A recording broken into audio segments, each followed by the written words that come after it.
This is Dan Jurgens, and if you want to have a good time, keep listening to the Krypton Report.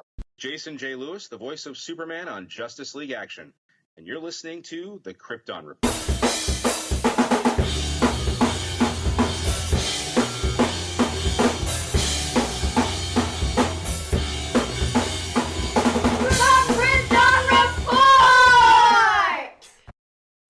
So this is a KFC update. As a lot of you know, I travel and drive around for work. So, I've gotten the meal twice now and gotten the drink thrice. First time I got the meal, I didn't get the drink. They didn't make the cooler. They just gave me the cup. And when I asked, the lady looked confused. All right? And I didn't get the fries with Supergirl on my fry box, okay? Now, Sayla and I went and just got the cooler the other day, and that's when I learned, like, it's like a boba thing as well, but they didn't give me the right straw. And I didn't learn that until I got the meal today, where I got the cooler, and make sure you order with light ice. Because last time they filled that cup with pure ice. And they gave me the big straw for boba, which makes sense. And then they gave me my meal, but the box was just a regular KFC box. Lame. And then, but the fries this time had Supergirl on them. They have to understand the whole reason you get these tie-ins and stuff is because you like the logo and the imagery and everything on the boxes. Then I got my grab bag. My grab bag is Lobo. So that makes I have 3 Lobos, 2 Supergirls, and a Ruthie. Gave a Lobo to Solomon, gave a Supergirl to Sayla. I'm sending a Lobo to our friend DeVoe, Justin, who we did an episode with. Look out in the mail, buddy. And I'll keep one for my collection now. But all I really want is Crypto and the other Supergirl not in the jacket. Welcome to the Krypton Report, the summer of Supergirl. I'm Tyler, your Superman of Blue, the man of tomorrow. Wait, hold on. That was weird. All right. Welcome to the Krypton Report podcast. I'm Tyler, the Superman of Blue, the man of tomorrow. And with me is my co-host, the Superman of Red, the Man of Steel himself, Mr. James Cole. Hey. Welcome to this next episode of the Summer of Supergirl. We got 2 special guests with us. Coming down, the Superboy, the Superman of Black, Solomon. Hey, guys. What's up, Solo? He sounds a little bit like the Riddler, my favorite line from the Batman. When he's talking to everybody on the internet, he's like, hey, guys, really great to support. And then joining me also for that amazing feminine power, the Lois Lane of Blue, Junia. Hello.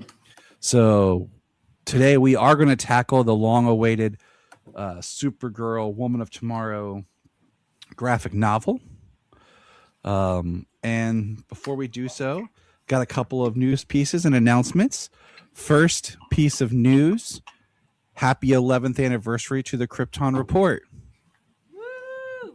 Yay! So 11 years. 11. That's a long time. That's huge. That's how old I am. I know, and 10 years with James Cole, too. Oh, 10. I know. I know, dude. I know. I was like, dang. I'm like, holy crap. Like, we've been doing this for that long. It's like crazy. I was telling somebody at work about the podcast. I was like, yeah. I was like, my co-host is from Toledo. And like, it's like crazy. We met online. It's like, I just happened to meet somebody in the same state close by. And I'm like, here we are 10 years later. Right. Hanging out a few times. I know. A few times a year. Yeah. Luckily, we're in the same state for that. It's crazy. And also so last week was Superman Celebration. I hope everyone had a great time. We didn't get to make it out this year. We plan to go next year. I was already looking at booking your room, and the room that I wanted to book, I think, is already booked for next year, which is a bummer. Man. So, but speaking of Superman Celebration, Sayla, because as anyone knows, has been having some health issues and stuff. She's in the hospital, and part of that is why we didn't want to travel and everything. But she got her a Superman T-shirt, and she wants to collect signatures on it from the actors from the new films. And so far, she has Cat Grant's, and we were going to go, and because Ma Kent, Neva Howe was at Superman Celebration, and I threw out a tweet saying, "Hey, it looks like you guys are having a great time. Me and my daughter wanted to come get our shirt signed," and she actually said back and that she would have loved to have got to meet Sayla and hope she feels better. So Sayla got a little shout out from Ma Kent there. So yay, Sayla! That's cool. Yeah. Yay, my sister, Supergirl. It is official right now. The Batman Part 2 is filming. Finally! So they're done with camera tests and everything. They are officially filming the Batman Part 2. There we go. I remember at one point that and Man of Tomorrow were supposed to start shooting within just 2 weeks of each other. Yeah. The movie couldn't even start shooting at the time they said they wanted to start shooting. And you're just like, come on, man. High Point, My Adventures with Superman is back for season 3. As of this recording, 1 episode has dropped, and it was phenomenal. I loved it. And we will do a whole episode on season 3 later. Instead of doing episode by episode, this time we're going to just kind of try to do it as a season conversation. Well, it's not 20-something episodes for a season. Right. It's 13. Yeah, and they're all, 22 minutes. And it just because, we plan out our schedule, but they kind of dropped this on us out of nowhere. And then we got our first look at Jessica Cruz in My Adventure. She will show up somewhere in My Adventure season 3. And then she will lead her own Green Lantern, My Adventures with Green Lantern, next year. And she's voiced by, I'm not even going to try to pronounce it, but the original voice of Moana from the movie, who, sung the water song. That's awesome. Yes, that is her. And that is really cool. I'm looking forward to how they bring in Green Lanterns with this, because it's very anime, but it's also very comic book, and they do a really great mixture of the two. I love it. I've been So what were you saying? I've been diving into more of anime stuff because my best friends watch anime. So I'm excited for this Green Lantern. I really hope I want to see the Blue Lantern Corps again, and I want to see all the Lantern Corps. I really hope there's different styles for every Lantern Corps. The red might be spiky, and the blue might be stripes, so like that. That tweaking stuff. Which I know they said that a different My Adventures was kind of inspired by Dragon Ball, and My Adventures with Green Lanterns would be inspired by a different anime. And I got thinking about the other night because I've been reading through Rebirth Green Lantern, which in Rebirth it's Simon and Jessica. How much traction in other media Jessica Cruz has had compared to Kyle Rayner, who's only been in one thing animated. I think all I remember him in is Superman the animated series. So, and Jessica's now going to be in My Adventures. She was in Super Pets. She was in DC Superhero Girls. and she was in the one movie Justice League versus the Fatal Five. 5. Yeah, so Yeah. that's 4, which is pretty good for a newer character. Right. She's got a very interesting story too, you know, depending on what they do. So it'll be interesting to see what they do with her here. They've done a really great job through the 3 seasons of being able of world building, you know, bringing in a lot of people that don't necessarily like Lex Luthor going season after season, just building up, you know. But they've done a really good job of world building and going into like outer space, things like that. And I think hopefully that'll translate over to the Green Lantern, because I mean they've got a universe to many sectors to explore. Yes, they do. So our next little tidbit, and we're gonna do a whole thing on Green Lantern in August. I wonder why. First look at the McFarlane Absolute Superman figure. It was a leak, and I got confirmation from Levi, who knows everything about McFarlane, that it's real and it's coming. So that's pretty awesome. And then this will be our nice little segue. Jason Momoa has said he will not do a solo Lobo movie unless it's R-rated. Quote, if they want me, I'll be there. But if they make a solo movie, I'm not doing it unless it's rated R, which would make complete sense. I think so as well. Also, he has done quite a bit of those premium shows, like a Lobo miniseries on HBO Max or something. That would be sick. I mean, him doing bounty hunting stuff, and he could be like, yeah, it just. I mean, let's think about what we've gotten from the DC universe right now so far. Like an R-rated movie. Okay, we already got The Suicide Squad.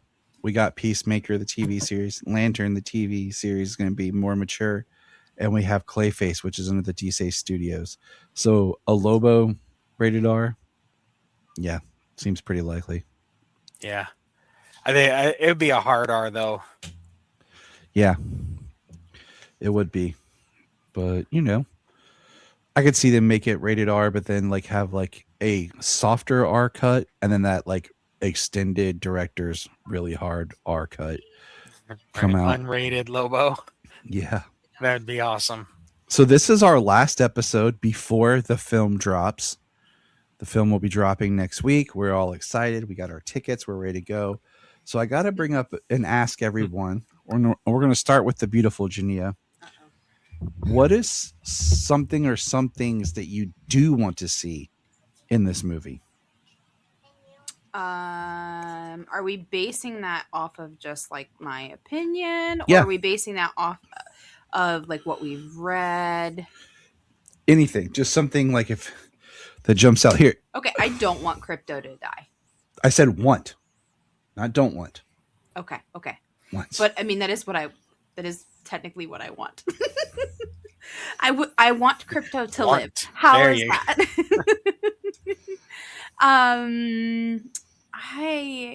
I want to see a beautiful turnaround of character when it comes to Kara, and I want to see just a really real and empowered female superhero that we can all get behind.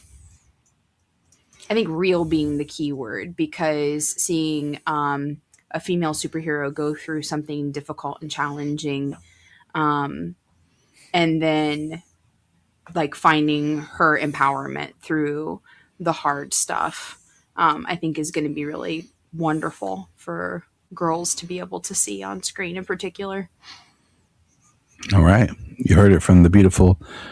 Now let's hear it from the young Solomon.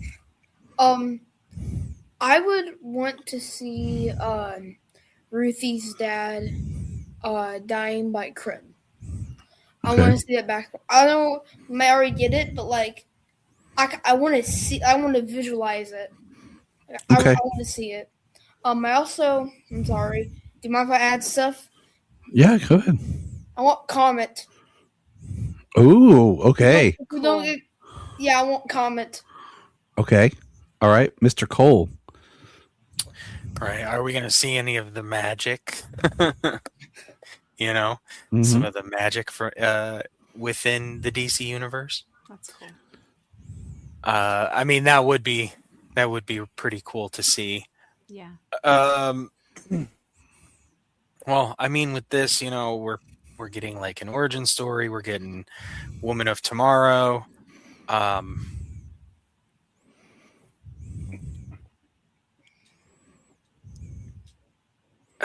Yeah, honestly, I mean, guys kind of named off a couple of things. Well, so what I want to see, I just want to know how they're doing it. Like, is this going to be Argo City? Hmm. Is she going to be going from Krypton and she's going to be time distorted or phantom zoned or something for all of Cal's life? I think that's kind of like my biggest curiosity because of Supergirl's origin being like pretty crazy and wild, lots of different changes to it. So what we know from the trailer, we know she leaves wherever she leaves from her father and pretty much kind of goes from there right to Clark, and however that ends up, in between, that's kind of what I want. That's what I want to see. What are they going to do with that? Is she going to just be younger because Argo City is in space for a while or something? Okay. I don't think that's far fetched for James Gunn to just want to do. You know what I mean? Like, look at Nowhere. Yeah. A celestial body that they mine out in the middle of space. I mean, it would be interesting. Okay. So yeah, I think that's probably what I most want to see because interesting. I'm interested to see how they adapt the story. We're going to talk about as well. Yes. Yes, me too. All right, what I want Crypto to use his heat vision. I want him to have heat vision. Okay? Fair. Fair want. This one I really want. I want to see a scene, even if it's quick, of Zor-El interacting with Jor-El. We have never seen that in live action. It's about time. I would love to see a cameo from Bradley Cooper talking with David Krumholtz. Yeah, Krumholtz. Yeah. I wanted to see Superman and Supergirl, but we already know that's going to happen. I want a good post-credit screen. I would like a Green Lantern tease. Like since she's in space, I would love like when she's in the bar to see like Badge or someone in the background. Or like maybe like a mention. You know what I'm saying? It's the Green Lantern Corps. It'd be very easy to slip. I say Badge because there's the line in the Lanterns trailer where he says one of them's a flippin' squirrel. So it would be funny to see Badge. All right. Now we're going to take it back to the Great Jew. What do you not want to see in the movie? I don't want Crypto to die. There we go. I put it in the right spot. I don't think James Gunn would let him die because they are using Crypto in these movies to promote adopting dogs hardcore. Yeah, as our dog barks in the background. Yeah, as our Crypto is barking in the background. No. Yeah, no. I think I don't want any kind of like cliche female characterization on screen. Like I really want to see her as a strong female. So, nothing that's like overtly like, for lack of a better term, like sexualized or anything like that. Like I'd like to see her just as a strong woman without having to have all of the extra things added to her. So All right. You know, like in Wonder Woman, I'll just take it like a little step further, but like in Wonder Woman and stuff like that, like Gal was so very sexualized in her role. You know, I think that there were a lot of strong aspects, but it was still just like, Yes. you know, And- a lot of shots on things that like would draw your attention. And I'm thinking of Craig Gillespie as a director, and I realized how much I like him as a director. So he directed Cruella, the one with Emma Stone. Oh yeah. He directed Lars and the Real Girl, which is on Tubi. I want to rewatch that. I haven't watched it since it first came out. He directed I, Tonya with Margot Robbie, where she played Tanya Harding. Oh, okay. Yeah. He directed the Anton Yelchin Fright Night. Okay. So I realized those are the ones I can remember off the top of my head. Oh, he directed Chris Pine in the movie where he was a Coast Guard with Ben Foster, and I cannot think of. Anyways, I realized I really like him as a director. So when they saying he was directing this, I had a lot of faith in it, and because of how those films he depicted women in those movies. Right.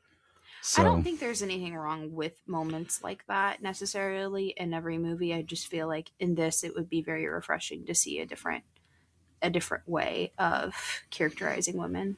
I agree.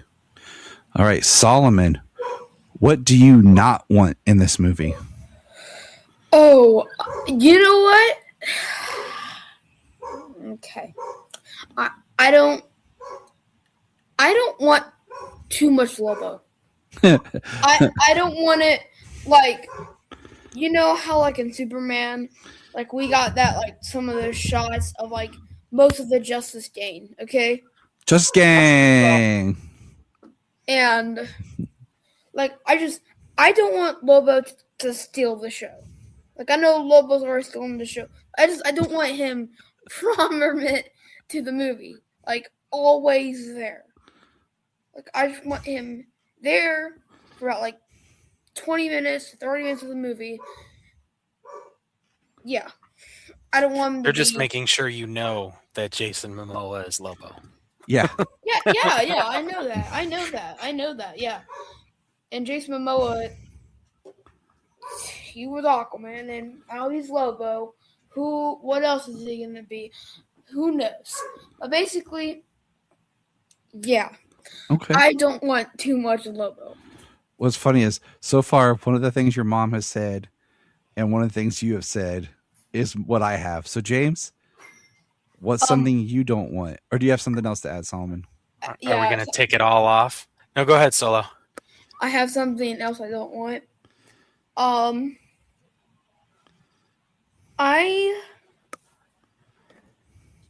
man, hold on. I had my... hold on. Okay.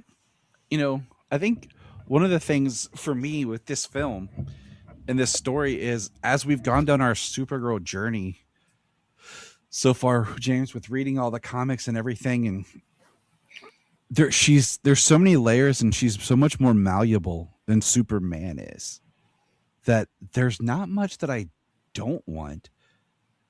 You know, what I don't want is, you know, Crypto to die, too much Lobo, and then I got one more to throw out there. But I feel like I want this to just be a representation of the character. So, did you figure out what you were saying, Solomon? Mm-hmm. What is it, pal? I also don't want, oh my good night. Got it. I don't want, at the end of the movie, Kara drinking anymore. Nope. Cool. I want her to get over it at the end of the movie. Because it's usually kind of what, the book is. That's, all right. That's, there Gotcha. Let's let the coal miner go. What you got, James? So, I mean, one of the things one of the things I don't think I want to see is like an epilogue of, the way it ends in the book. Yeah, and we'll get there. Even though it's beautiful, I like it. I just don't think it's going to. I don't think it would work were fit I agree quite 100%. here in the universe. I guess that's one thing.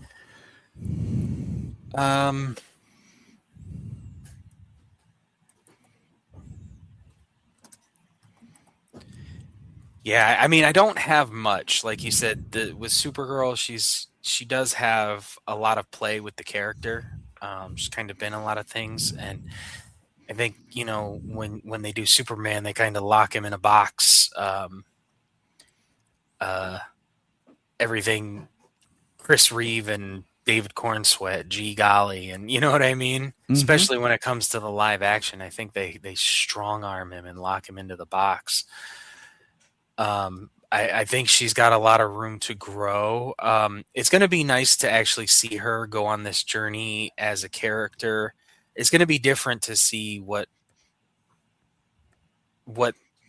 they go like is because we're definitely doing the poison route and kind of the ticking clock. It seems with this movie. Yeah.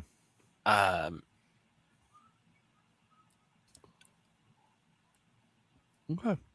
Mine real quick is after what you guys said, I don't want her to be too much of a party girl like at the beginning and everything. We really don't. It takes too long for her to really kind of come into herself. But that is pretty much our rundown for the film. We are ready. We are excited. And so now it's time to tackle the book. I was going to say, asking all those questions like a week out from the movie, and it's like all that stuff like washes away from my brain, so I don't even think about it when I'm going to see the movie. I'm not going in like, what's going to happen? What's this? I'm like, man, I can't wait to see this. You know what I mean? So what's funny is we were recording this today, and I got a text message from our mutual friend Brian that he was finally reading this and he was really enjoying it so far. And I was hoping that he would finish it before we recorded so I could have a quote or something from him. But I just think it was interesting. So a little bit of back on this. What I found interesting when I was prepping our podcast to do reading and everything is in 2000, which seems so long ago. 26 years. Or 2020, my bad. Oh, okay. I was like, dang, that sounded even worse. My bad. In 2020, 6 years. It's like 26 is kind of long. That's it, more than half my life. I messed that up. Supergirl Rebirth ended, and there was no more Supergirl published until the current Sophie Campbell, which started in 2025. What was published was from 2021 to 2022 was this book. This was Supergirl's only solo story from the end of Rebirth to what we got started in 2025. I did not realize that Rebirth Supergirl ended that early. Yeah, well, we saw her during a lot of that action run, you know what I mean? When they had the whole super family doing a whole bunch of different things. Right. And I think that's why I just didn't think of her not having her own title, was because we saw her pop up in those comics. But some background here, I'm going to read this little paragraph. Supergirl Woman of Tomorrow is an 8-issue miniseries written by Tom King and the artists. I'm not even Blisk Evely. I don't want to screw it up. Which started in June of 2021. It focuses on Kara Zor-El's quest in space, aided by Crypto, and is told from the perspective of the new character Ruthie Marie Knoll, an alien girl that Kara meets who's looking for justice for her father's death at the hands of Krem of the Yellow Hills. The last issue was released February 2022. It's been praised. It's been held up high. And I understand why, like, it's a good story. We'll talk about it, more. But through all this Supergirl journey that we've taken, other than where you and I read the Supergirl Being Super, that was in 2016, 2017 that we did at the beginning of this year, there's not like, hey, here's this Supergirl trade. Hey, there's this Supergirl self-contained story. And the more I've dug into the comics, like there's some good runs, but as far as just like a trade, like, you know, like, hey, here's Birthright or here's Superman for all seasons, there are not that for Supergirl. And I think that's part of why this holds so much power in just a Supergirl story, is because as more of one of those definitive character stories. Yeah, because you can give someone this book and they don't have to have read anything else to appreciate this. So I think that's very interesting. Another interesting is, you know, that Tom King originally did want to have Lobo in the book. I don't know what capacity, but he didn't use Lobo in the story originally. So I think that's very fascinating. I think the hunt, you know, the bounty hunter aspect of the character probably lends itself pretty well to them chasing Krem across the galaxy. The story has also been compared to like Supergirl's version of True Grit. Are you familiar with that film or films? I am familiar with the analogy. I have never seen True Grit. Mm-hmm. I've seen the Jeff Bridges one once, but my father is my father, so John Wayne was watched religiously in my house growing up. So I was, you know, very familiar with True Grit, which is about a young girl who goes and finds the old gunslinger Rooster Cogburn to help her avenge her family. So, but now it is time to finally dive into this book. Now, I've read this 3 times. I asked Solomon and Junia if they wanted to read it, and they both agreed to participate. So I'm going to let Solomon say real quick, just overarching, Solomon, what were your thoughts and feelings towards this story? Non-spoilers, just kind of overarching. Yeah, I really like the story. This story was really good, and like I would say out of 1 to 10, I'd probably give it an 8. Or a 9. It felt really it felt good. And I have to applaud you for actually wanting to read this, because it is written very densely. Right. And it's written, and I think the older you get to returning to it, you'll get more out of it. But I am very proud of you for reading it. Yeah, I really like it. The language is written kind of different, you know, the way that Ruthie speaks and narrates the whole story. So it's got like a little bit of a different flavor of speech. So you being able to read that and follow along is great. So what was your, just Junia, overarching thought of the story?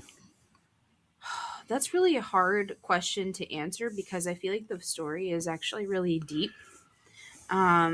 So maybe that's my overarching thought, is the story is very deep, and I love the different layers that are there. I love the struggle that you see the characters go through.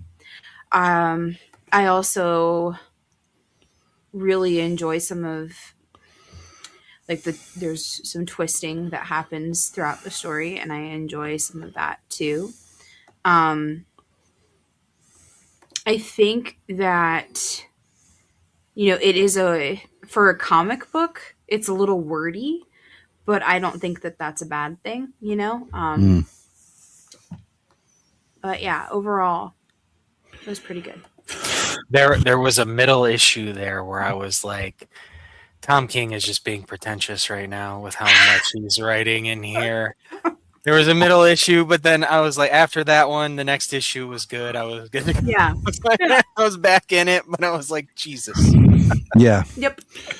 Now, James, this was your first time. When you're talking about this was your first time reading it, wasn't it? It was, yes. So I have the whole first printing run of the individual issues, and the only one I read was issue 1. I'm not even sure if I cracked issue 2. So they're all just bagged and boarded and sitting there. And I wanted to read it, and then there was a lot of hype for it. And then, I mean, we heard about this how many years ago now? It was 2 announced years ago. 20, No, it was announced in years? 2023. Yeah, 3 because years. It was right. It was in the spring of 2023, January. when James Gunn was took the over and made the announcement. Yeah, yeah. So Because Do you wanna ask two, me? No. 2 to 3 years, 2.5 to 3 years now. because Easy. I was still working at Circleville High School, and I remember because when they announced it, I was covering study hall, and I decided that, well, for study hall, everyone's We're gonna reading, watch. so I pulled up my DC on my laptop and was reading it. That was the first time I read it. Yeah, I remember talking to you when you were saying you were reading it in study hall. I was like, you lucky bastard. Just sitting there with quiet kids, just reading to your heart's content. Oh no, Sailor ain't quiet sometimes. So, Yeah. but this is my third time reading it through, and that's why I say that I think when you revisit, there's more stuff you pick up. The last episode we did, I had our friend Logan on, and we discussed Superman Up in the Sky, which was also Tom King, and it has a very similar format to this, of how almost every issue kind of picks up somewhere else in the journey, and they don't like tightly connect. It's like you don't always know how you got from this issue to the next one, but you're following along. Yeah. But yeah, so after it was announced, I kind of knew we were going to do it. So I kind of just left it and waited. So I read it now, and I think it pretty much lived up to most of the hype. It was a really good story. I really liked the characterization, the way the story was told from Ruthie's perspective. The characterization of Supergirl, her relationship with Ruthie, the different worlds they explored, the different themes. It was really good. Now, okay, this is a question for everybody. How would you describe Ruthie as our like unreliable narrator? How do you feel about her? Unreliable narrator. Yeah. What do you mean? Well, there's things Well, that Ruthie says, and even towards the end, she says, "That's how I told it," or whatever. Yeah. You know, and like not how it actually happened. So it's one of those where we go back and we're realizing the person that's telling us the story. Yeah, all her She- narrative boxes are kind of like her writing the tome. Yeah. So it's like, what? And I mean, the pictures, I thought about this. The pictures we're seeing do match up to what she's saying. So how much of the story is what really happened or what she may have embellished on? Well, I mean, isn't that kind of the truth of every story over time? You know, it's big fish, right? There's always some kind of embellishment or some kind of distortion that happens because, you know, once memory becomes memory, it it slowly distorts or turns into, different things than what you initially experienced. So I think in that way, it's kind of beautiful that it's playing out the way that it is, but her consciously saying that, like, this isn't necessarily how it went is interesting. So my thought was like, I wonder if in her tome it was more of a story with kind of more of a solid resolution, as opposed to the way the epilogue turns out. That's interesting. Yeah. Almost like her way of having closure. We learn that Supergirl is 21 and she's under a red sun at the beginning of issue 1. And there's a line about Ruthie is being uneducated, yet she is very book smart. And she also references having brothers. I don't think she's going to have brothers in the film. I think she's an only child. Yeah. I expect so. Because I think he kills her mom and her dad. Not sure. The thing that I feel like with this movie, so the difference with this book and the movie is, in this book she's 21, but we got the idea that she's probably been on Earth for a good amount of years, and she has experience as Supergirl.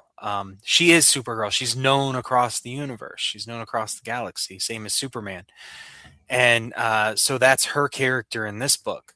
But in the movie, I don't think she's that Supergirl. I think she's going to go on a similar journey that Ruthie does in this story, where she learns, where she learns it at the end, same as Ruthie.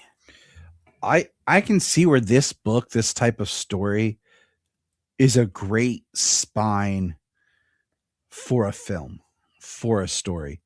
But I think a 1-to-1 ratio would be very difficult for a movie. Yeah, like I don't think, because in this one Ruthie goes at the end, she's like, the story is that Supergirl like went with her because she knew she wasn't going to stop. So she kind of went with her to protect her and just help her on her journey, teach her, not necessarily to kill Krem or get revenge or anything like that. Yeah. But and that comes from the experience, the years she's had being Supergirl.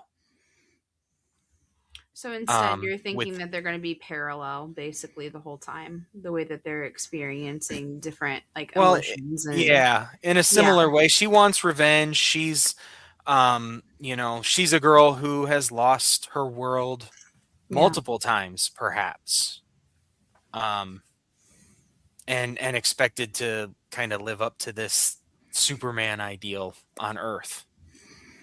I think she's dealing with a lot. I think it's going to be different than her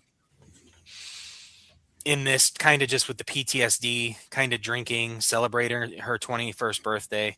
But then, like I said, the way the story ends, it's very sweet, but it only comes from her being Supergirl in that experience of her being Supergirl in the time she has been. Right. So I think that's going to be one of the big differences in this story. The first issue, I remember we were reading it, and Solomon like freaked out when Crypto got shot with the arrow. You're muted, Solomon. You're muted, buddy. Yeah, I was freaked out. Yeah. Yeah, he was freaked out. I do like that, like, we see Ruthie approach this other guy in the bar, and she's asking for help. And she's asking him, if he would, her father's sword and everything, to go after Krem of the Yellow Hills. And he basically smacks Ruthie and takes the sword. And then he's the one that betrays, because Supergirl, stands up and puts him in his place, and he's the one that betrays her and Ruthie and brings Krem to them. And Supergirl gets shot with some arrows because she's under they say she's under a red sun, but it doesn't look very red sun. Certain aspects of it do, and then they use the yellow lighting a lot. It's interesting. Okay, so the second issue is when they're on the bus. And I find this one hilarious with all the different alien species and the different things that are going around, like the one next to Ruthie and Supergirl. You and me right there. Yo, you're hilarious. The two aliens kissing. But this is the issue where we really get to see a lot of space and just Supergirl and her interacting and just the confidence of Supergirl. And I think, just Supergirl's her demeanor I appreciate and I like a lot in this issue.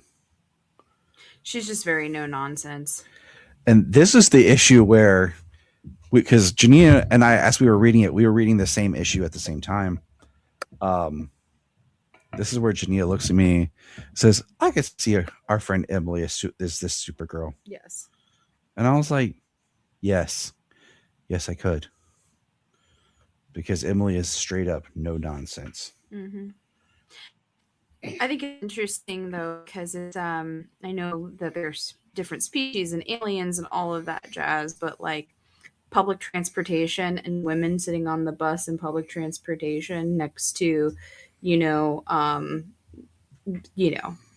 men, women, doesn't matter, but like men mainly, that are making them uncomfortable or like making them feel like they have to be quiet or small or whatever. I feel like it's a very interesting parallel in this story that's here. I also find it very fascinating that Supergirl takes basically like a red kryptonite pill and goes out and she says, "Sometimes you turn into a horrible monster. Sometimes your hair grows too long. It's safer than getting eaten by a dragon." And she goes out and fights a space dragon. She basically turned into like a phoenix. She's very ballsy in this whole issue, for sure. And then comes back and teaches Ruthie how to wash her hands properly. which is like one of the most kindest, gentlest, things to do. Just something simple to a little girl who talks and acts as if she knows everything and can't be bothered. What I love about it is it's kind of like, teaching her how to have boundaries, like for herself and around other people too. It's very interesting. This is one of my favorites right here, is when there's that big guy sitting between Supergirl and Ruthie, and he's getting in Ruthie's face, and you just see the one panel that says crack, and then you go to the next, and it's just Ruthie staring at him as he passes out. But Supergirl you never see her actually move. It looks like she never did anything. She was sleeping. No, she doesn't even. Despite my eyes being keenly pointed in the direction of the incident, all I knew is that first there was a botheration, then there was Supergirl.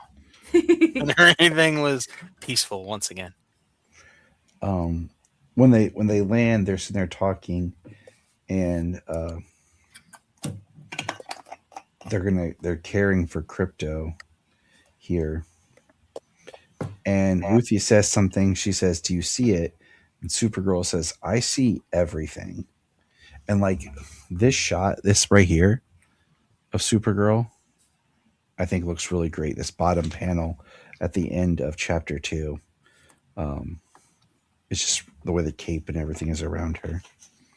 I really do love the art in this whole run. I love the way that she's portrayed. She's very strong and still feminine.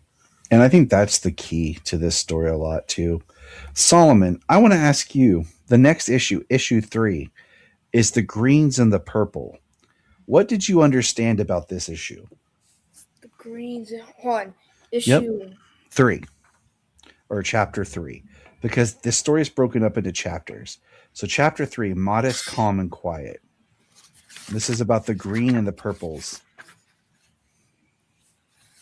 I thought it was the blue. Hold on, I'm sorry. I thought it was the blue and the purples. I'm sorry. Oh, I'm sorry. Is it the blues? My bad. Yeah, it's the blue and the purples. Yeah. I don't know why I said green. I have fault right here. Yeah, it was really interesting. So explain it to me. Like, what happened? What did they learn? Well, I forget a little bit because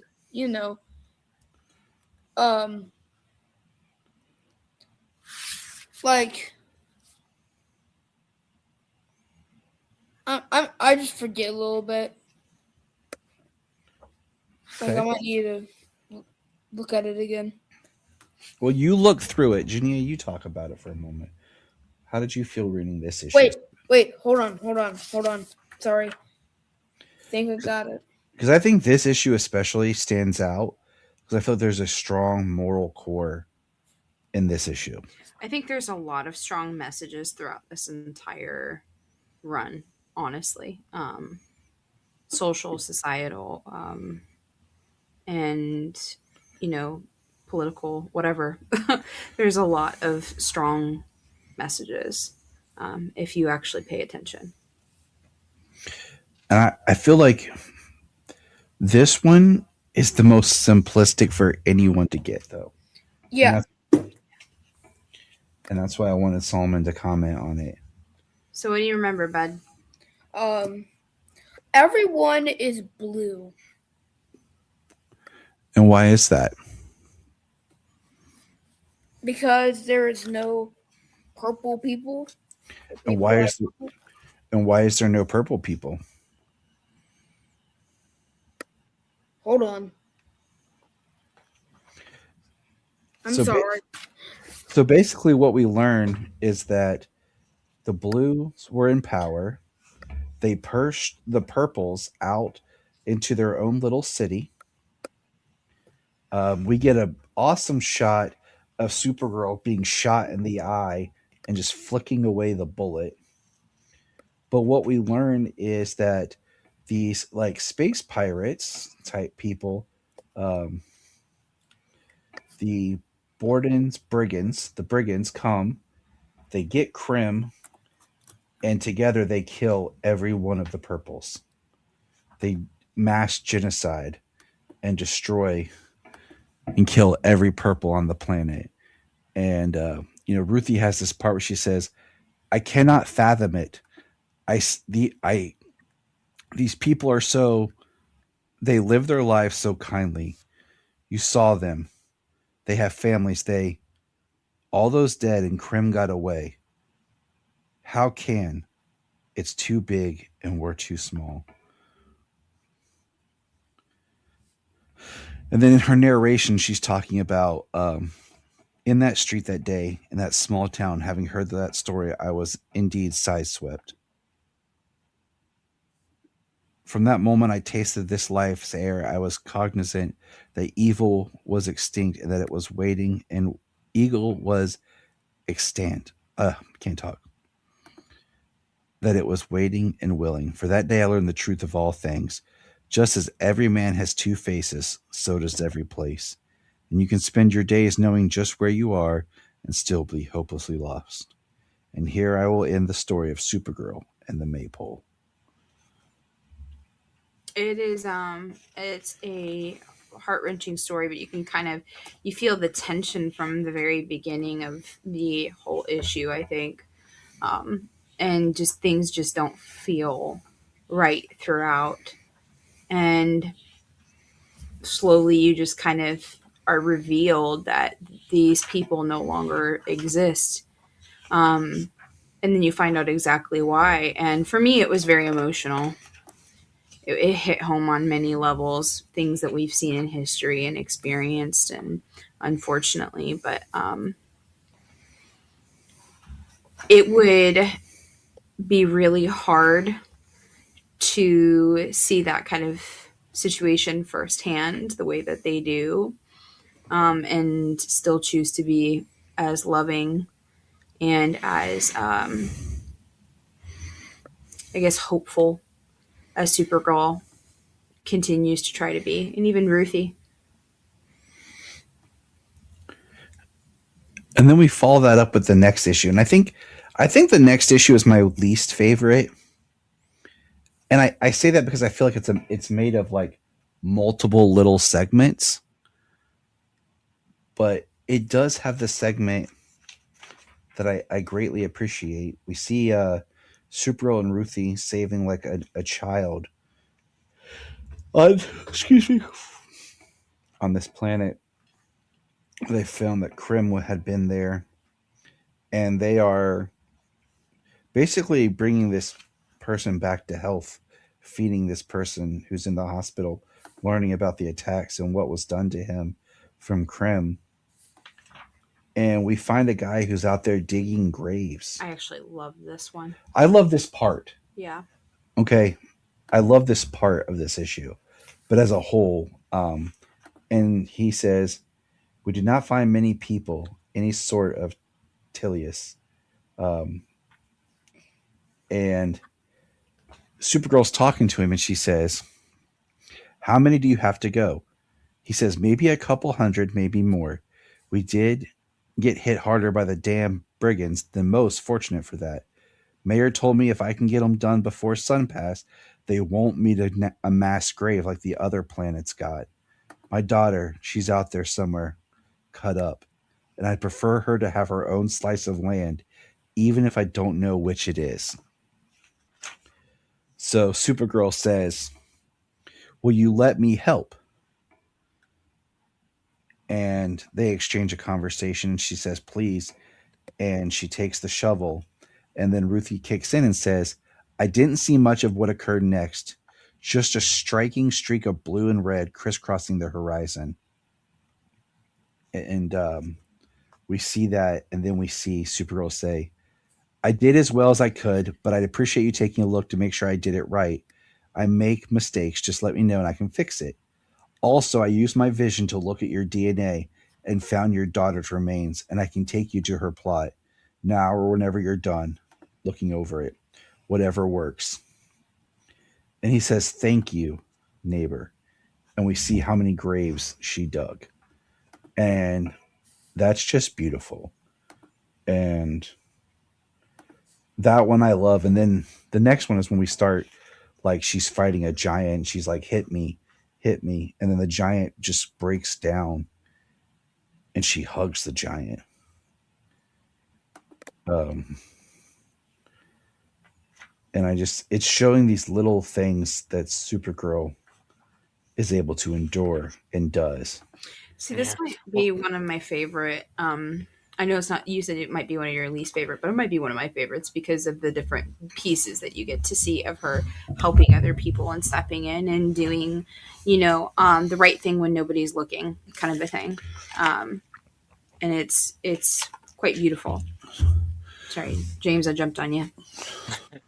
No, I do like this issue. All the different pieces, this part with the giant that you're talking about, Ruthie talks about how his family was killed by the brigands, and like a lot of this race while he was away fighting battles or whatever, and so when he comes back, nobody's there, and she says there we met a woman named who'd lost her family in the brigand raid. Greatest heartbreak was that as much as she tried and tried, she was unable to mourn her dead.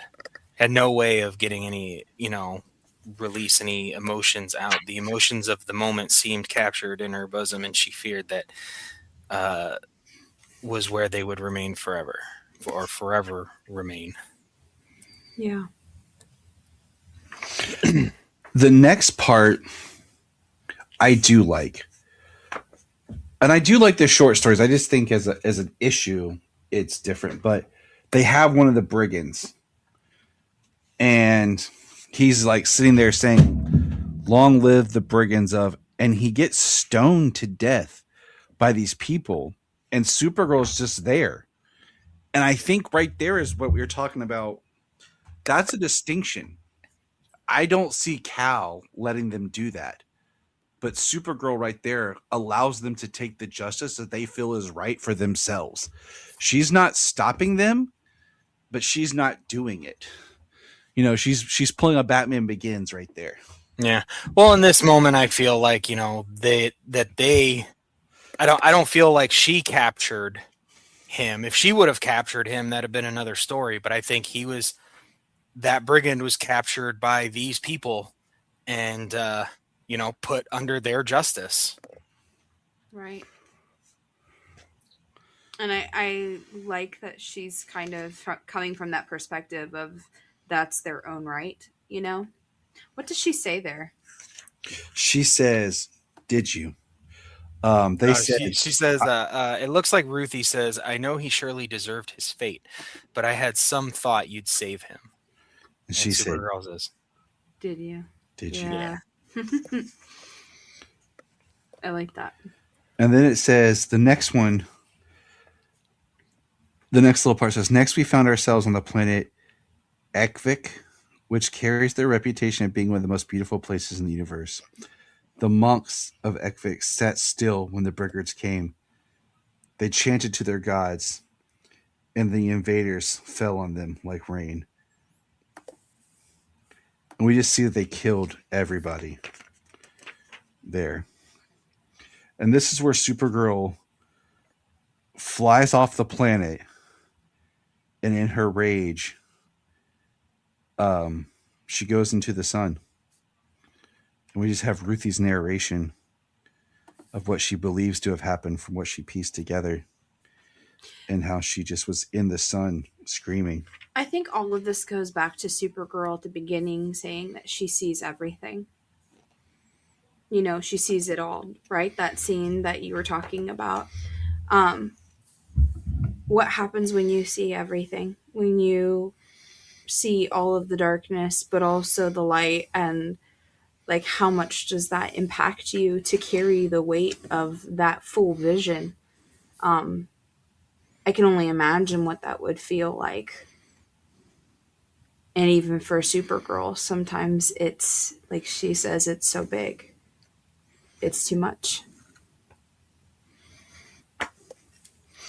That's what I was talking about having a real female character, by the way.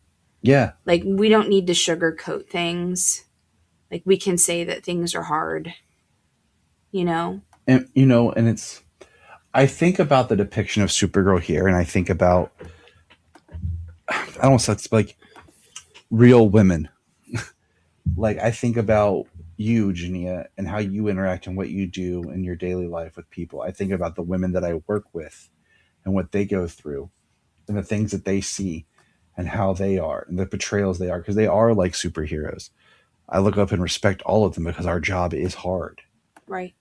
And having a character that can be portrayed like that, because let's think about every female superhero movie that we've gotten. Okay, recently. What do we got, guys? Wonder Woman, Black Widow, Captain Marvel. What else we got? The Harley Quinn Birds of Prey movie, which is a weird cluster. But what do we see in those films? Do we see strong female characters? Do we see, like... I think we see parts of it. I think there are aspects that are there. I don't know if we've fully seen, I guess, the grit of it entirely. Sometimes it's a little bit prettier, or it's like softer, if that makes sense. Yeah.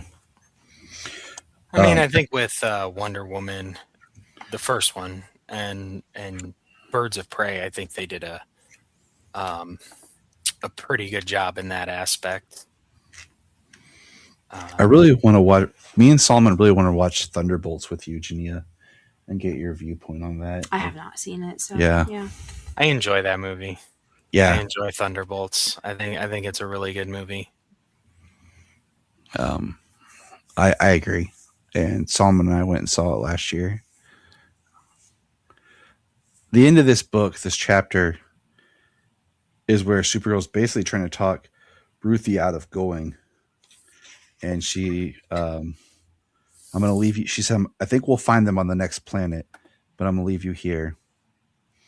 But Ruthie doesn't want to go. She's still going to go. And she's comparing. We haven't got really Supergirl's story yet. She just says, I was a girl. And she said, you were a girl. Fine. Then what am I? And then Supergirl stands up. Ruthie gets on her back and they flew off. up and away.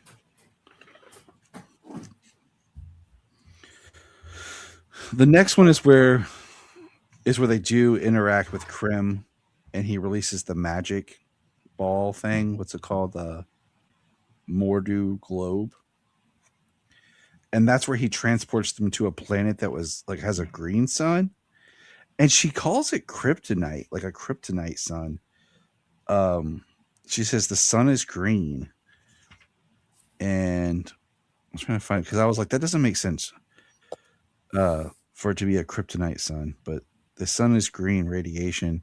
And she said it's called Barrington. They built it for Cal, for my cousin. Superman to trap him a green sun, kryptonite. A world of monsters. God, people, blah, blah, blah, hate Cal. And then she jokes about Cal lasted on here until the Justice League came and got him. And it should have been like 45 minutes. But like it's a 10-hour day until the sun goes down. Yeah, at least 10 hours.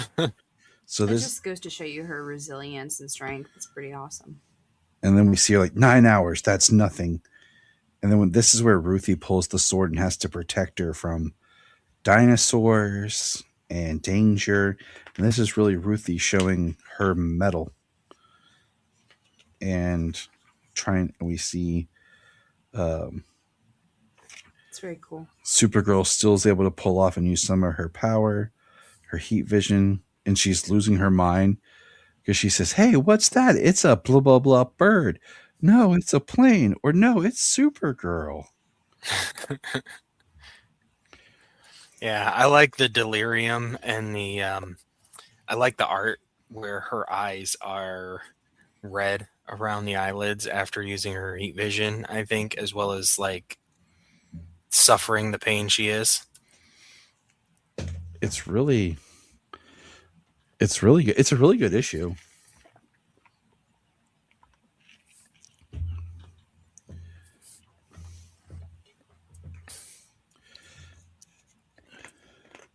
It is and the next issue 6, Home, Family, and Refuge, is really where we get her story.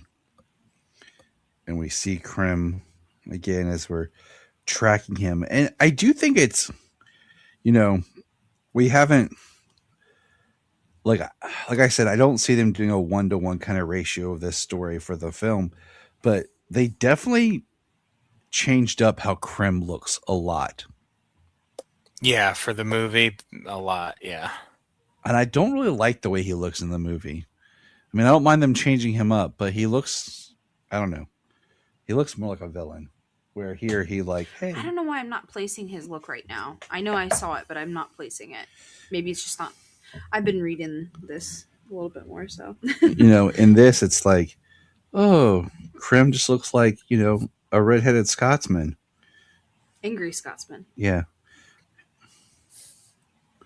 Let me find his like poster where you can really see. Yeah, but in the movie, he's got all the like little metal buttons, little pins all over his face. Yeah, he looks horrible. At least in the book, he kind of can pass because he talks about how, he worked for the king, and he'd go around and gain their trust, and then see who was actually against the king. And yeah, I figure he's probably just going to be more of a brigand, less of a king's agent on the planet. Yeah. You know what I mean? I think they'll probably remove some element of that. That it was more like a raid kind of a thing. And this is the issue where we got Comet. Junia, were you ever familiar with Comet, the super horse? I was not. Were you excited for Comet? Were you sitting there? We just read about Comet in Silver Age. Yes, we did. Were you excited to see Comet, like as in someone who loves to ride horses? Love horses, yes. And yeah, it was really beautiful to see Comet. I wanted to say one thing about Krim's look. My mom said as soon as she saw him on screen, I remember this now, she said, why is there like Mad Max on the screen? Your mom would. Yep. But it straight up reminds me of that. So we can continue though. Horse is beautiful. I love that we have Comet. What did you think about Comet, Solomon?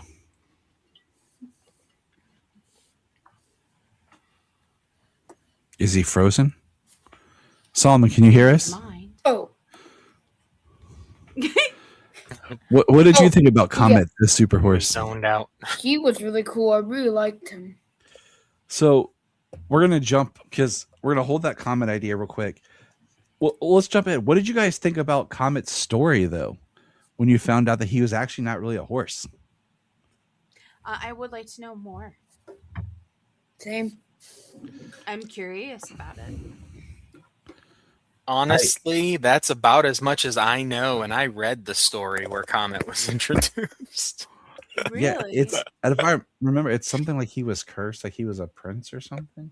It's kind of very fairy tale-ish, where he was cursed to be like a horse, and he fell in love with Supergirl in like one story and was there and everything for her. It reminds me kind of Sad. like um, Richard Donner directed a movie in the 80s called Lady Hawk with Michelle Pfeiffer and Matthew the producers Broderick. Matthew Broderick.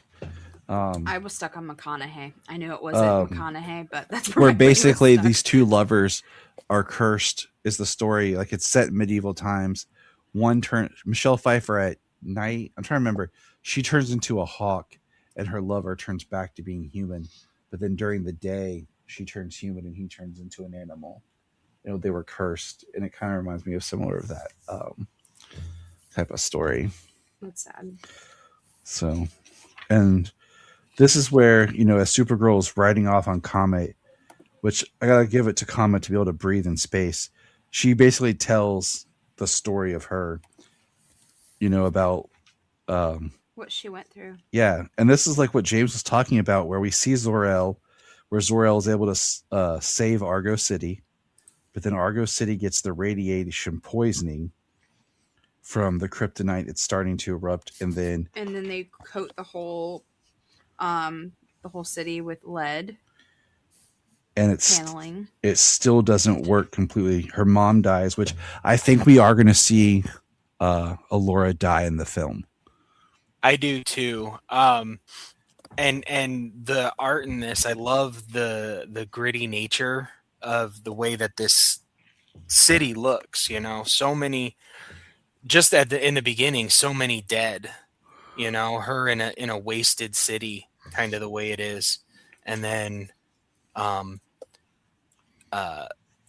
Zor-El figuring out that it's the ground that's poisoning them, and how many people died while trying to shield the city.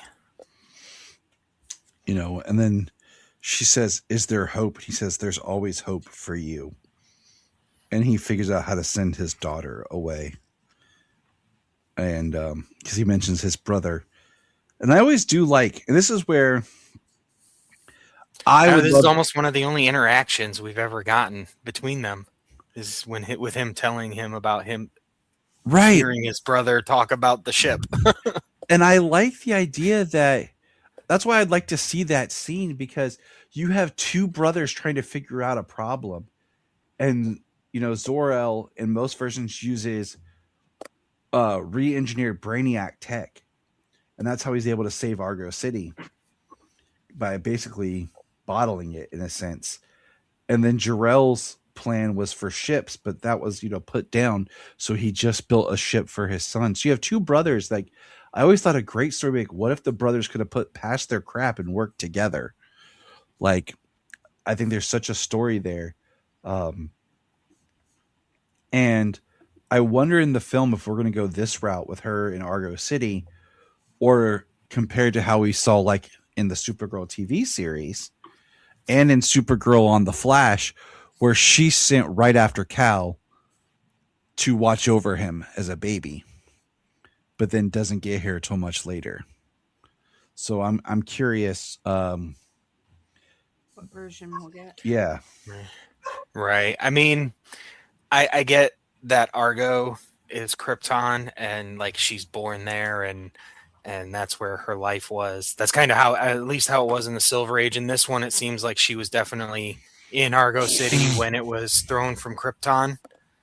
Mm-hmm. and she survived along with everybody else. And I don't think that they were out in space more than number of months, probably. Yeah, I don't think it was very long at Yeah, all. it couldn't have been a lifetime, or at least time for her to be pregnant, have Kara and her grow up to be 13, 14 years old before they send her off. Right.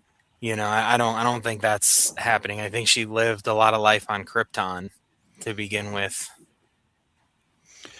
So the next part we see is they arrive back on the planet. Krim is like, no! And he shoots an arrow, and Kara catches it. And it's Kara, Ruthie, and Comet. And then we start part 7. And I love this image of Kara floating above.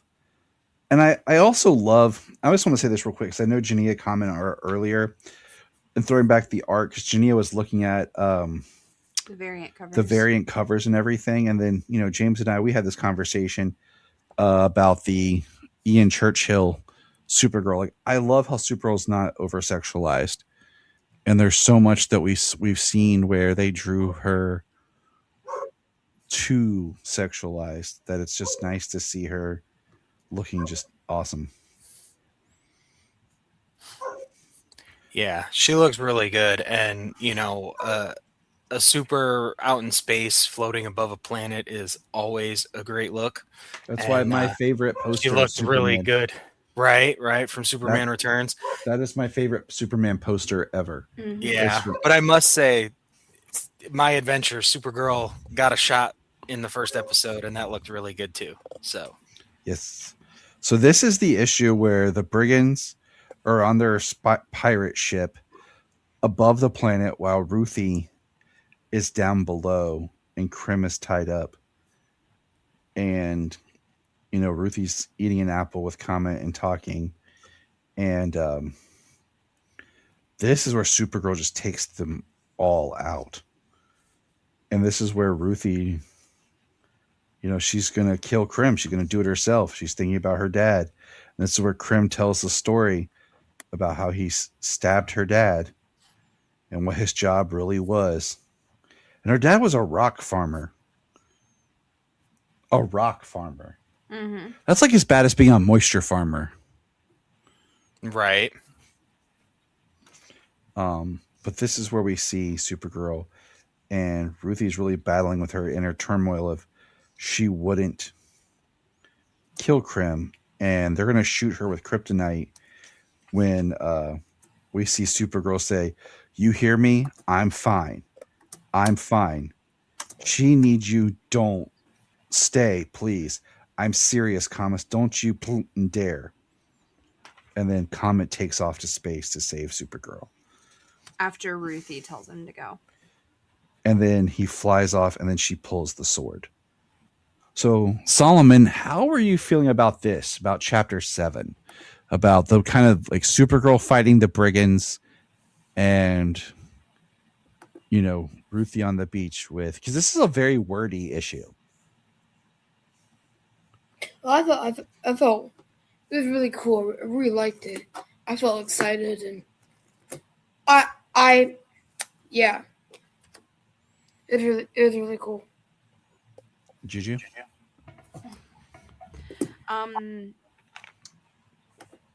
I loved seeing the physical fighting that Supergirl was going through, and also the mental battle that Ruthie was going through. You were seeing both of them fighting, in two very different ways, but like it was quite powerful. And I love that Supergirl was basically protecting, Ruthie here, and it almost felt like she was providing the platform for Ruthie to have this experience, of deciding.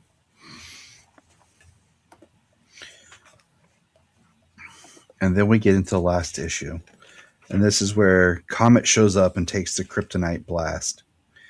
And we see him get turned back into a man. And then we see Supergirl lose her mind and just beat the living tar out of the rest of the brigands. Meanwhile, we're cutting back to Ruthie trying to fight Krim, and she cuts off his fingers. That just sucks. But then she Yeah. can't. But then she can't kill him. I love how she talks about if you kick a man enough, basically, that at some point in time they just become, basically a little delirious and just want you to stop kicking them. Yeah. I thought her fight with Krim was really good. A lot of kicking. She was very agile in her movements. She was quick. Yeah. Her cutting off his fingers. Yeah, I was like, that was brutal. Yeah. And this is where we get kind of the big, moment of her revealing to Ruthie, first of all, where Ruthie's like, what about Crypto? I can't kill Krim, right? Only he knows about the poison so he can save him. And Super's like, Crypto? Oh, Crypto's fine. He's been taken care of by the veterinarians on your world. I just made all this stuff about needing to find Krim to save him, needing you to come with me because you knew what Krim looked like.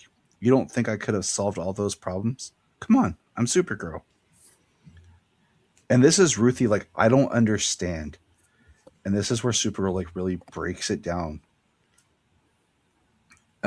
She says, you weren't going to learn that killing is wrong just by me saying it. You were going to waste the rest of your life chasing this blah, blah dream about this worthless blah, blah. Like I would dream about Krypton. I had to show you. I took you with me hoping you'd learn about, I don't know, something, but you didn't learn, did you? Which makes all the sense in the world because I couldn't teach you because I still dream of Krypton. And meanwhile, Krim's yelling crap at him because he's a pathetic person. And Ruthie's like, I learned it. And then we go back through all the lessons and little moments that they had and they shared and they went through together. I've heard this phrase before that says, those who don't listen must feel. And I feel like that's exactly what Supergirl's sharing with Ruthie there. I knew that you were not going to listen, so I knew that you had to feel it and experience, the truth for yourself. I like that she says, watching you, being by your side these many days, I can't help but think that Grace did not die with my father. That there is a mighty wheel still churning in the universe, moving us all forward. And it is each of our responsibilities to pay respect to fate. And then Supergirl closes when Ruthie stops her. Supergirl says, Ruthie, it's too big and we're too small. And that's the end of the story in a sense. Because then we go to the epilogue. No. How did you feel about this part, Ju, when you turned the page? Show me exactly what you're talking about, please, sir. First off, I thought Supergirl looked amazing. I don't know. I loved the hair and I loved the whole costume. It's very classic looking to me, but also still very strong. Also wondering about the time. How does time work? With Ruthie being so much older than Supergirl. Well, Kryptonians under the sun will age slower. Right. Ruthie's a different alien species, technically. Right. So she would age different, but at the same time... Potentially, but that goes why? back to where she says, Supers, I liked your book. Oh, that fictitious fiddle faddle? I'm sorry you had to waste your time on it. I don't know why I wrote the tome in the first place. I should have told what really happened. If I had any guts at all, you think I'm scared of a brigand at my age? Let me come now, and I'll show you them a whipping worth of their cursed ways. So right there, you already know that there's some truth that's been explained throughout the story. We're just kind of left to wonder what was true and what wasn't, And we know it's been about 300 years, though. Yeah, because of the passage of time that they talk about when it comes to Krim being in the Phantom Zone. So she releases Krim from the Phantom Zone, and she says for the first 100 Which The I like word, the prism. I yeah, like the little phantom zone, almost little mirror. Yeah. was screaming about his trial, wanting a fair trial. The second hundred, he seemed calm. Evaluate. He got to know all the victims like he really broke with regret. The last 100 years, he's been idly working hard, making up for what he had done. Like he had a different heart, like he was a different man. And they free Krim, and he comes out, and he is old, and he is fugly. And he's saying, I forgive you, forgive me, I beg you. And it's too big, she said, and we're too small. And I knew there my words said long ago at the edge of Maypole, but I could not fathom their meaning coming now from her lips. For sure she must see that nothing was outside of her reach. She did not further elaborate, and I did not ask her. Instead, she moved her sword swiftly through the air and stabbed down through the chest of the kneeling brigand. After it was done, she returned the bloody blade to my hand. And that is when I shall end this long story of Ruthie, Supergirl, and Krim of the Yellow Hills. So what did she do, Solomon? What did Ruthie do? Old Ruthie. What was it? Sorry, I didn't hear it. What did Ruthie do at the end? To old Ruthie to Krim. Hold on, I'm looking again. I totally forgot. I'm blinking. I'm so sorry. There's so not sorry. a test. It's okay. Yeah, it's not a test. You just read it today. We'll quiz The last James. page. It's the last page. I'm trying to look. I'm so sorry. I love the ending. I think I love how it ends because it ends in the same place it began, and I like that. Yeah. And the way that they put it, it was really funny. It's like a full circle moment for sure. Mm-hmm. And it's interesting. It's interesting because it begs the question how much Ruthie has really changed. You know what I mean? She's always She been. kills Krim. Yes. Yeah, she kills Krim. And what did you think about that, Solomon? I liked it. I mean, as old as he is, maybe he died, but I think she just knocked him out and left him where he left her father. Yeah. Same place in the field. I like to think of it as she got her justice in two ways. She got her justice by giving Krim a chance to redeem himself, to process his crimes, and to ask for true forgiveness. And then she got to kill Krim at the Yellow Hills at the same time. So you're seeing it as she killed Krim. James, you're saying that you think that she just knocked him out. Yeah, she hits him in the head. She whacks him with her walking stick. Yeah. And because of the way that it read, the fictitious battle that she calls her book, I went and I looked at a couple of things just to see if anybody had said anything about like something I might have missed within like the book, but I was like, no, I feel like I got it. I feel like the book showed us most of what really happened, and some of the stuff that she was telling us was a little bit more of the stuff she would write about, but not everything she would go to, and that was kind of her narration. So, but in the end, what it appears is, because she said, you want that, because when she comes, she says, you want to do it there. And she says, yes, that's where it all started. That's where her dad was killed. So They brought him back there. And I mean, yeah, I guess you could say, I mean, as old as he is, he could have been killed, but, yeah, she just hit him with his walking stick and they walked away, left him in the dirt of the plains the way that he left her dad. Just not dead because they're not killers like he is. I think either way, I mean, looking at the art, like, you see Krim's hand go like this, and he's laying on the ground like this, and then it's like this. So initially when I saw it, I thought she just hit him. Because Because when Ty said something about her killing him, I was like, well, then what was the point? Like, you know what I mean? Why did we go through all of that? You know, if she was just gonna kill him anyway. so I don't know. I kind of feel like she did, but it could be. I think she just knocked his ass out and left him in the dirt. She doesn't have to forgive him, but he served his time. Tom King, If chime I was in. an old lady that had been through a bunch of stuff like that and then saw somebody like that, I'd probably just knock him out too. Tom King, Not worth your time. chime in. Let us know. What do you think, Solomon? There's no wrong answer. It's written that way for a reason.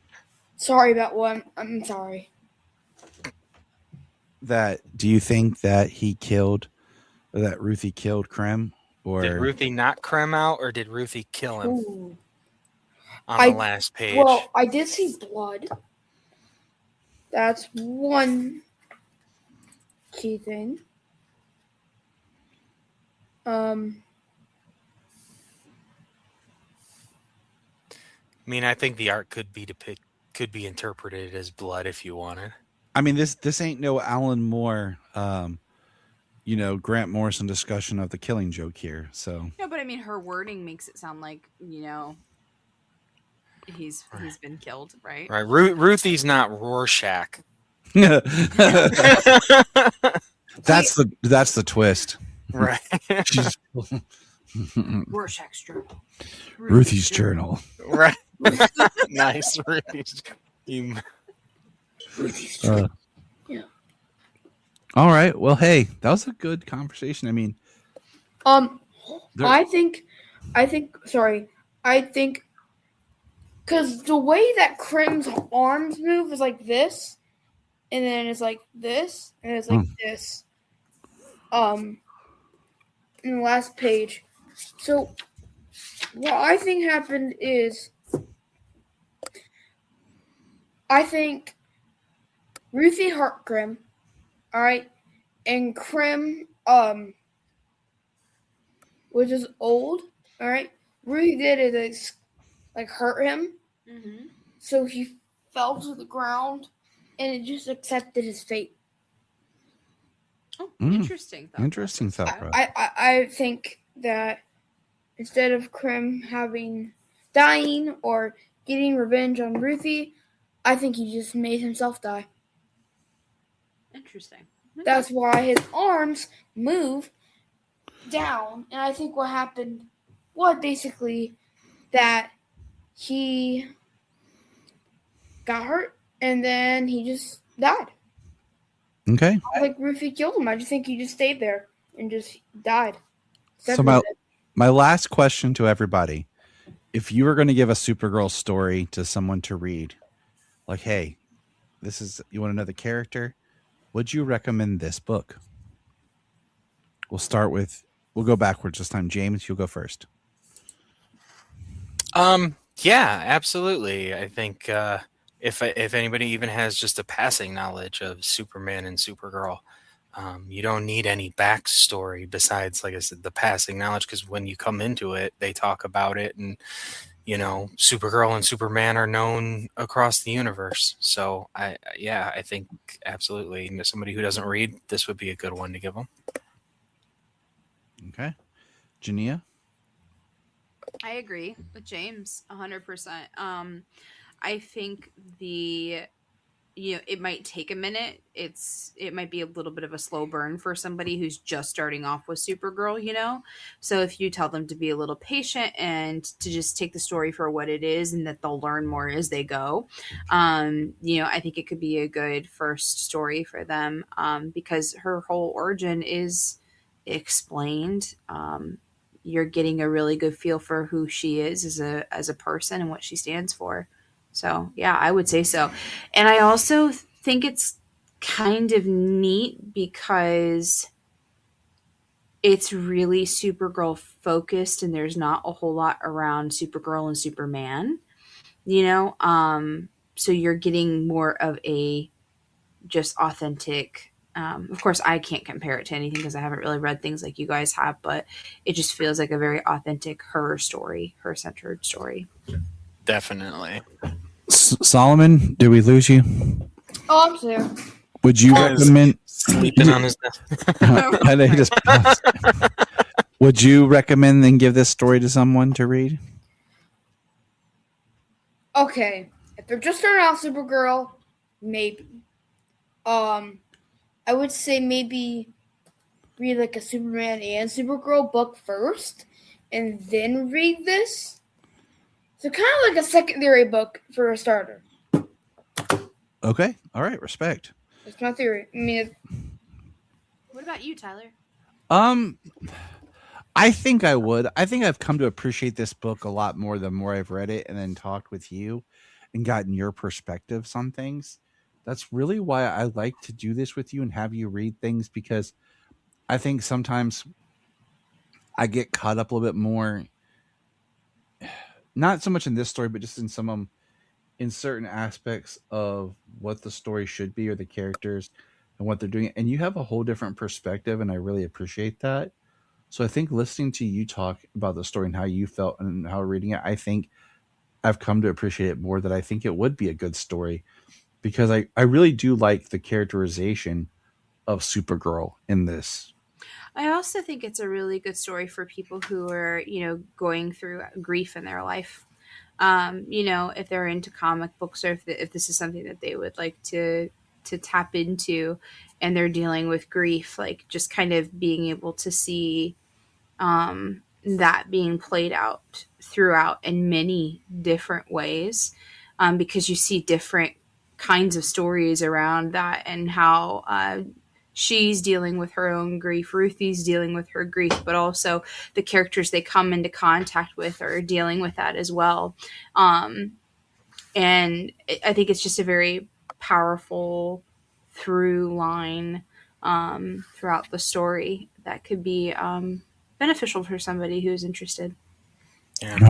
Well, even issue 3, the Blues are dealing with a grief in their own way, in that way, with them having their socio political story within that one, the racism of the Blues versus Blues against the Greens, the Blues believing that they're a better class of people, the segregation that they have of the purples, and ultimately the genocide of the purples in that story. But every time they're pushed, and like Ruthie says, they live so kindly, they act so nice, but yet they literally pushed and released Krem and let them kill off the entire race of purples, their entire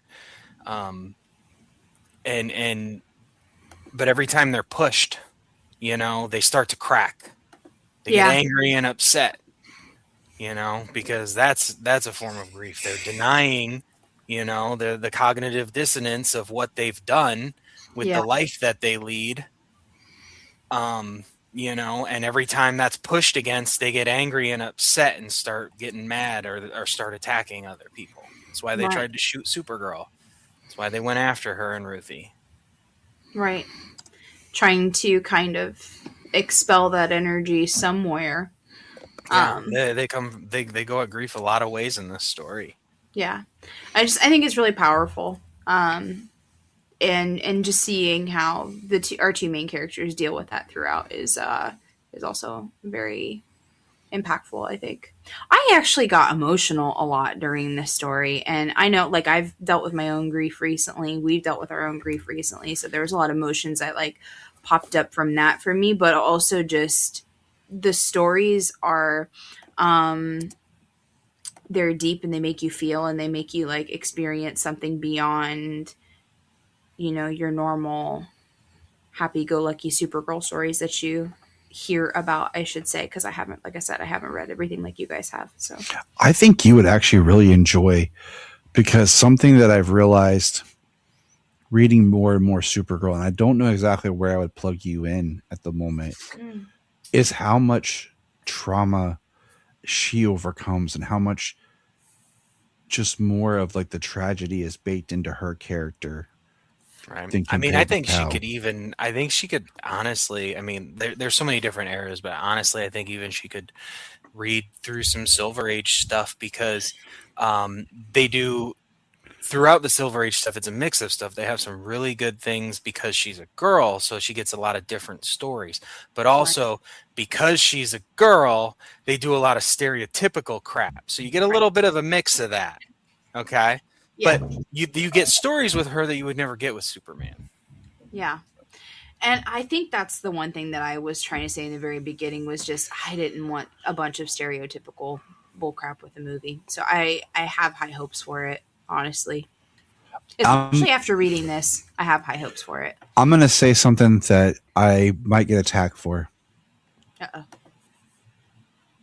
I have a feeling that this movie might be a better, stronger story than Superman, and I might walk away liking this better. I think that's a possibility. Wow. Than 2025 Superman? Yeah. Absolutely. Yeah. And to say that, that's significant. And I think it's because, and we'll talk a little bit more about this when we do in July, when we do our live Superman rewatch. I really love that movie. I love what Clark represents in that movie. But I feel like in some ways I wanted more. And you and I had a little bit of this conversation about how we felt with that first trailer. And then after seeing the movie, we felt like something was amiss, that there wasn't the moreness that we wanted from it. Right. The more of this like awe-inspiring. It was more subtle. And I think this is going to show me a character overcome something internally.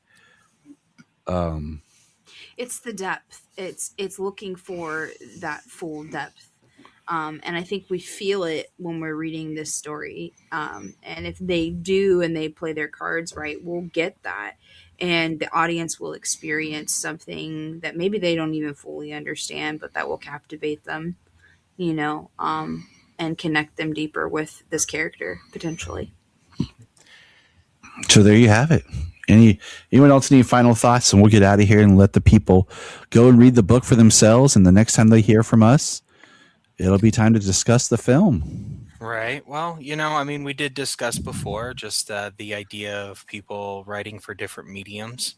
How does Tom King transfer his story to another medium in the film? How does he work with other people to make that a reality? Because it's the same guy who wrote this book is at least one of the head writers on this movie. So that's cool. So Anna, I cannot pronounce her last name, is the screenwriter credited for this. She is known for her roles as Sarah and Penny Eris on the Vampire Diaries. She originally, Liza Hamilton, she was on the stage production of musical, but she wrote for Hamilton. Okay. She was one of the, I knew that she got tapped. So I was trying to find out what else she wrote. Serenity, short film. So you heard filmography. So Tom King's probably just one of the leads on the story. Then she's the writer of the screenplay and everything. Yeah. Yeah. She's done. I'm just looking. Let's see. I'm trying to find out what her writing credits are compared to just her. I guess the stage play, Which Way to the Stage, Empathrax, Supergirl, and then she's the one co-writer for We Win. Yeah, and then what do you call it? She was tapped. Where is it? The Teen Titans film and potentially a Wonder Woman film for the new DC universe. So it's going to be interesting how she, wrote this story and adapted this. And well, depending on how this comes, what was that? I think it's like Ana Noguera. Sorry. Well, to see how this turns out, if she is penning Wonder Woman, that might be something to look forward to. Right, exactly. Yeah. All right, everybody. Leave us a comment. Follow us on our socials. Get ready for Supergirl. Let us know what you think. Drop us a line. and let us know what you thought about this story, how you feel about it. And remember, look up in the sky! Thank you for checking out the Krypton Report. Please click our link tree in the show notes to follow us on your favorite social media platform. We have a $1 Patreon, just $1 a month to keep us going. And in return, you get exclusive shows and specials. If you want to join us on an episode, send us an email or a message. Hi, this is David Patrick Wilson. I played Superman, Clark Kent, in the television production of It's a Bird, It's a Plane, enjoying every minute of being right here on the Krypton Report.